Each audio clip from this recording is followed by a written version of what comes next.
Hujambo na uhali gani mwanafamilia wa Mbayu TV popote pale ulipo, iwe ndani ama nje ya mipaka ya Tanzania.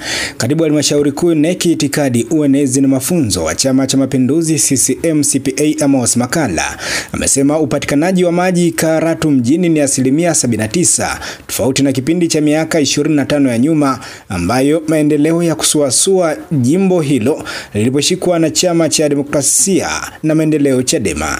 Amesema kutokana na hayo yanafanya Rais Samia Suluhu Hassan kuingia katika rekodi ya viongozi wanaoongoza kupeleka fedha nyingi za miradi kuliko awamu nyingine yoyote tena katika kipindi cha miaka mitano. Makalla ameeleza hayo Juni 5 wakati akizungumza na wananchi wa wilaya ya Karatu mkoani Arusha, akiendelea na ziara yake katika mikoa ya kanda ya kaskazini ya Arusha, Kilimanjaro na Manyara.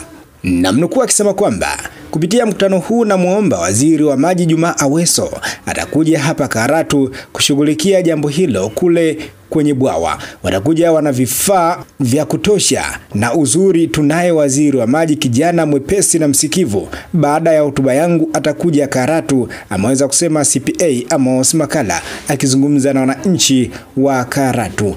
Amesisitiza kuwa Aweso atakapofika katika wilaya hiyo atashughulika na hayo mambo mawili, la kwanza likiwa ni bwawa na lingine kutatua changamoto iliyopo katika kurusha maji ili kusaidia wananchi wa eneo hilo. Katika hatua nyingine, Makalla amesema Chadema walikaa katika jimbo hilo kwa kipindi cha miaka 25 na wakuweza kuweka hospitali ya wilaya, lakini katika kipindi cha miaka michache ya uongozi wa Rais Samia, Karatu amepata hospitali ya wilaya, ameweza kusema CPA Amos Makalla. Utakumbuka katika jimbo la Karatu miaka ya nyuma ambayo amekuwa akizungumzia ni miaka ambayo Chadema walikuwa wakilikalia jimbo hilo, walishindwa hata kupeleka maji kwa wananchi, walishindwa kupeleka hospitali ya wilaya, lakini katika miaka michache tu ambayo Chama cha Mapinduzi wamekamata jimbo hilo, basi wamefanikiwa kwa asilimia kubwa kuweza kuhakikisha kwamba wanapeleka huduma hizo za msingi kwa jamii.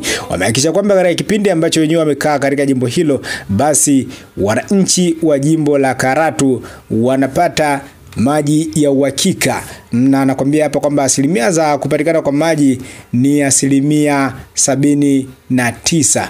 Ameweza kuonyesha kwamba Chama cha Mapinduzi kina uwezo wa kuziba magepo ambayo yameshindwa kufanywa ama yameshindwa kutekelezwa na wapinzani. Takumbuka katika jimbo hilo ambalo amekuwa akimzungumzia Dr. Wilbrod Peter Slaa.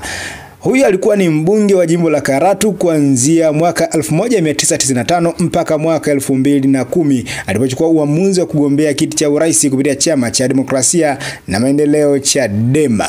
Bwana, hii ni Mbayu TV. Nikusihi kama bado hujasubscribe katika YouTube channel yetu, basi hakikisha kwamba una subscribe, lakini pia hakikisha kwamba una like, una comment na kushare taarifa zote ambazo sisi tunakupatia wewe kila siku na kila saa. Mimi ni David Edward.